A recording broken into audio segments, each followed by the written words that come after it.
listen, shut your fucking mouth and open your fucking ears, and show up every day at 8 o'clock, dress nice, clean, shave your fucking face, don't stink, don't tell stories about yourself, you're not that fucking important, find out what they like, turn the computer screen around, ask them about interests that they like. Hey, hey, we got about 40 minutes to kill here. You guys can go to lunch and get your paperwork ready, or we can shoot the shit if you want. What do you guys spend a disproportionate of money on? That was my go-to question to kill time. What do you spend a disproportionate money on? These cars. Well, I get that. Me too. You should see what I have. Then, show them. I bought this limousine for my big fat wife. My wife was so fat she had to buy a limousine. Yeah, we put, the limousine that you saw when you were a kid with the hot tub in the back? I had to put her in there. That's where she sleeps.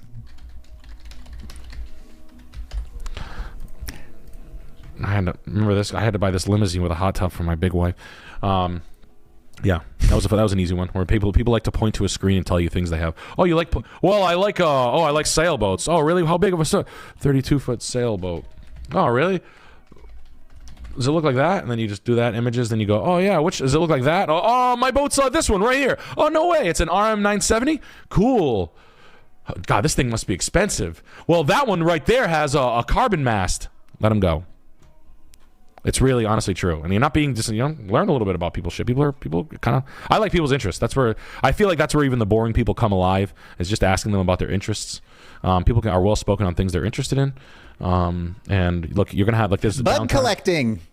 Yeah, cool. What kind of bugs do you collect? What's the best bug that you have? What's the bug that you have the most of? Yeah. But honestly, I like when people fucking start spilling weird, fucking like, oh yeah, I'm into RC cars and shit. I don't give a fuck. It's cool. Shit's interesting. If people want to spend $2,000 on things that you think are like $200, we're talking. I want to hear all about it. Yeah, a commercial flipper did this. How much did they buy this for? They pay $80,000 for this?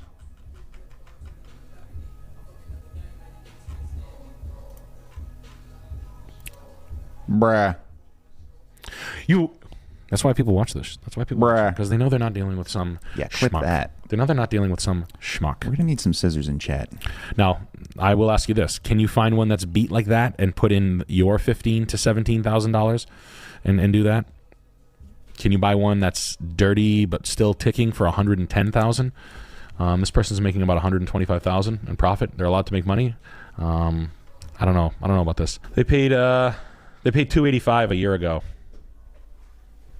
What the fuck is this? I'm glad we looked at this. $255 2 years ago. Close. It's close. It was listed for $285. Wow. That's why you fuck with me. Just so you know, that's my favorite thing in the world. It gets it gives me little hard-ons in my brain. It's my favorite.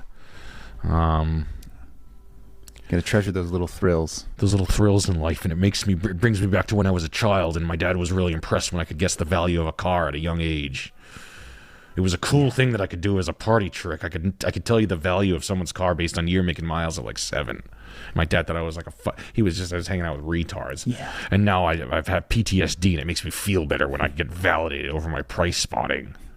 I could pull a cat's head off. It was better than the time that I drowned my Aunt Joan's cat in a cooler at the cookout after my cousin's karate. I could swing a dog around by the tail and throw it in the quarry. When no one's looking, I like to throw the dog into the grill. No. I don't know, man. Why the fuck was this thing for sale? What's going on here? Price decrease. Look at this fucking... the owner must be a prick or something, because... Look what's going on here. You got this thing listed originally, right? So they flipped it. It took 2 years to flip it. And we've got CTM Creature with the big, huge 50 bagger. Wow. Oh, hell yeah, dude. Hey, Nick. Thank you, buddy. Love you stuff. I picked up my first antique. It's an Aileron clock I got for free. My guy said he got it from his granddad. I don't know if it's nice or not, but I like it.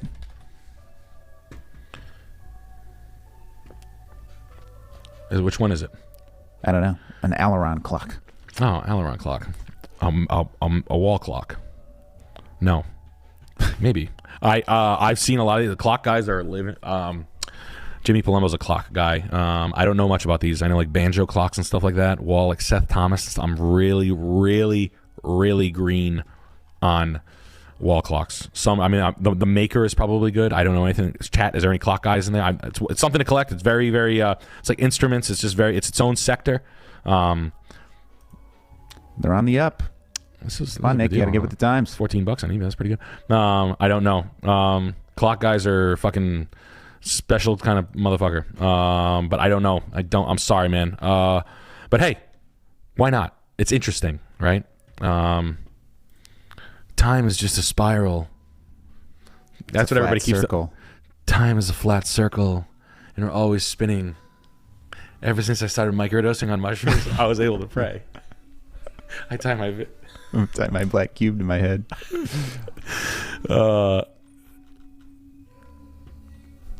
Yeah, the wall clocks were pretty. I mean, honestly, because like we're big antiques up here in New England, we have like all the Connecticut, the old money clock things. Were like, that's like one of those weird, like niche, fucking subsects of fucking antique collecting. Where I'm like, just don't get into it if you don't know what you're doing. You know, it'll drive you cuckoo. Yeah, I wish I had a better. Honestly, I'm so the only clocks that are like.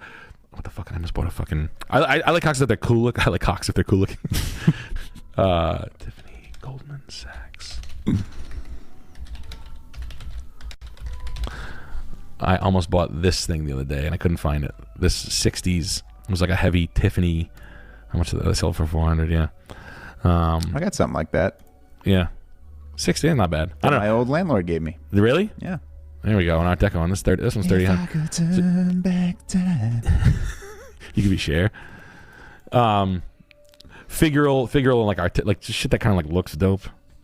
First dibs if you want to see like fucking wall clocks. The best, fanciest, designeriest shit will be on this website. So if you want to see the ones that like a banjo, I remember this is a banjo clock right here. This is what this is called. The best one is the Pirates. What the fuck is it? It's like the Jolly Roger or something like that. But it was like the one you wanted. These are all worthless, but the one with these like small figural paintings on the bottom. But bro, this stuff is like it's its own world. I mean, clocks are truly. But hey, you want a decent gauge? Don't get excited about these prices. 1/10 of what these is what it's worth. But I don't fucking know. But it's kind of dope. At any rate. But yeah, no, as far as this house goes, man, hey, go for it. And congratulations on fucking antique stuff. Hey, I had a glass insulator collection before. I've owned a beer can collection. Yeah, you got one in your fridge right now, buddy. Yeah, right now for long. I'm going to attack it. So, look, I get it. Like silver stuff. I collected chairs. I do French art glass now. The stuff up there on to your left of Alex. That's shit. That's fucking Lavere. Yeah, that's. Barbudo. Oh, right. Yeah. So, who the hell am I to talk? Clock guys are cooler than me. Oh, but I'm sorry, Barbudo. Wow, I'm fucking baked. Batuto. Wow. I collect it. I collect it nonstop. Where are we at? Menunos. Yeah, I collect a lot of this shit. This shit. So, who the hell am I? People are like, oh, what do you collect? This is what I spend. Like the Carlos Scarpa shit. These are dope. But what? Hey, and then Lavere. This shit, the Lavere Francais, that fucking shit. This is like this was like the stuff I always say, like in the 2004 Millionaires, antiques had like a renaissance, but that vase is right there. It's right up behind him. But not bad, huh? Hey. Ooh. Hey, beautiful. Fancy. Beautiful. But hey, everybody, like that's kind of what I like about antiques. It's like indie music. It's like whatever you like. I don't know what you like. You like it, I love it. Yep. I don't know. Pick your poison, and it's harmless. People are like it or lump it. What my father used to say. He always said that. Yeah. Because I wouldn't eat my vegetables. So yeah, slam in my mouth. Lump it. Offer him $375. I don't hate it. I would go to the town and check what the minimum requirements. See if you can subdivide that lot. Just say it. I want to build a house for my mom right here. Can I? My mom, she's so old and dying. I was in an abusive household when I was a child. My father would beat me with beer bottles, and he would point guns at me.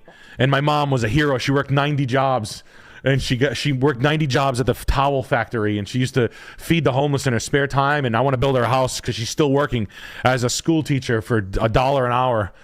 1 mile from here. She's driving the same old car that she always had. What? She walks to work. She walks to. I drive her every morning. Varicose veins. I bring her one piece of toast, and she's so happy to have it. She's a grateful woman. Mm-hmm. We've always wanted to have almost an acre of land. She's a saint. Everything to me. She probably fed some of the homeless in Boston. And we got Isaac Team Diaz. Hey, Nick, I'm 19, and I'm at Baylor Uni studying business with my main goal to become a surgeon. Do you have any advice on how to not lose sight of your goals and how to stay focused, especially when shit gets hard? Be pleasantly miserable like I am lately. Jesus Christ.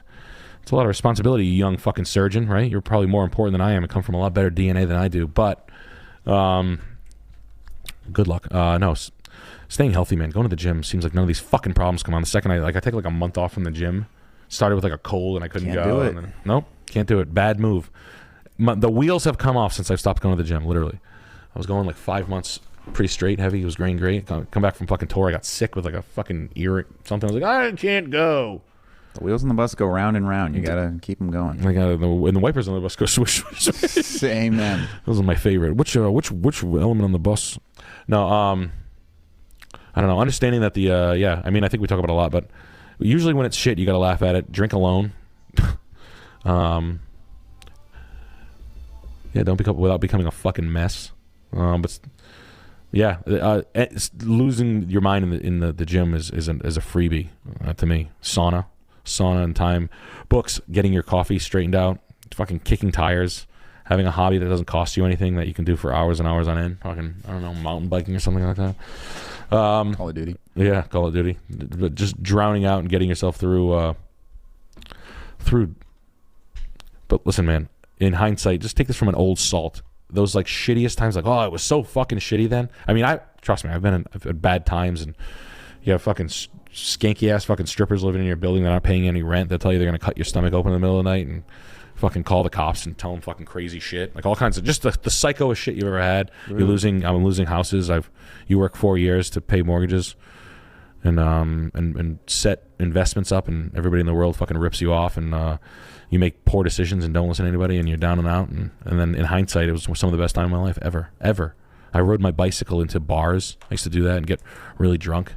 I would steal batteries from the car dealership I was working at, and I would scrap them for beer money and smoke weed with my buddy Kraus, and we would like try to flip my truck over. And those are great memories for me that I thought, like, during when I remember being like so fucking depressed, being like, oh, I'm such a fucking mess right now. Fat slob, not an ounce of muscle on me, fucking eating egg sandwiches, fucking piss poor food, and working jobs. I always had a job, so I was never like poor, like money wise, but gotten down to like, $30 left, like often with mortgages. So I just hope, I mean, honestly, you gotta laugh at it and have a good time with it, because I think anybody that grows up is like, it wasn't that bad.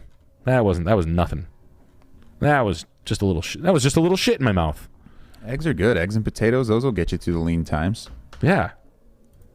Eggs and potatoes are freebie. Eggs and potatoes, hot sauce, free. Beans, free. Milk. Puking story? Eat 10 eggs, you're good for the day. What's a good puking story? I remember on my bachelor party, I threw up part of my throat. That was fun. My buddy Andrew Johnson was choking me so hard. We used to like fight really, like we would like take calculators and smash each other in the head and shit, like really kind of real. Yeah. And I remember I threw up part of my throat. I did a 360 puke one time. The day we got a pilot, I threw up a 360 in the yard. I did the spin puke. Yeah. I was like, I'm gonna puke, and then I did the That was fun. First time I ever smoked weed, I was at a party, and I puked all over my penis area, my lap. Yeah. I took a rip of a bong, and then I was like coughing, and then for some reason I just went back in, and it was, I was drunk and drinking to it, and then just immediately I was like, just watery puke all over my lap in front of like 50 people. It's so funny. I was like, oh shit, sorry. I puked on my dick. Yeah. I gotta go. That's literally what I said. Hell yeah. I did immediately think it was funny. Yeah, like, yeah. As I'm puking, I'm like, oh, this is so ridiculous. It is very fun. I'm sorry, guys. I remember one time I was on an airplane, like when I was like 21. I remember sitting on the side of this like wicked hot girl, and I was like, all right, fucking hot girl, fucking long flight. Hell yeah. I was alone. I was like, this is gonna be great. We're talking. She's like, we're talking. We're writing it off. I'm like, oh man, I'm gonna date this girl. I'm gonna take her on a date. It's gonna be great. She's like, oh, I kind of feel air sick. And I'm like, oh shit.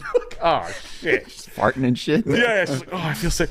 She takes the fucking throw up bag and then pukes in the fucking bag, and I can like, it's like it's like Don Cachino. And I was like, oh shit, and it stunk like puke. I was like, damn, bitch, Nasty damn, pig. yo, you nasty. Yeah. Oh, you straight nasty. No, that was brutal. Puke's funny though. Puke's hilarious. It's all that Indian food, straight Indian food. Yeah, I had Foul. Shout out Clippers, Carlito McCheese. Who else?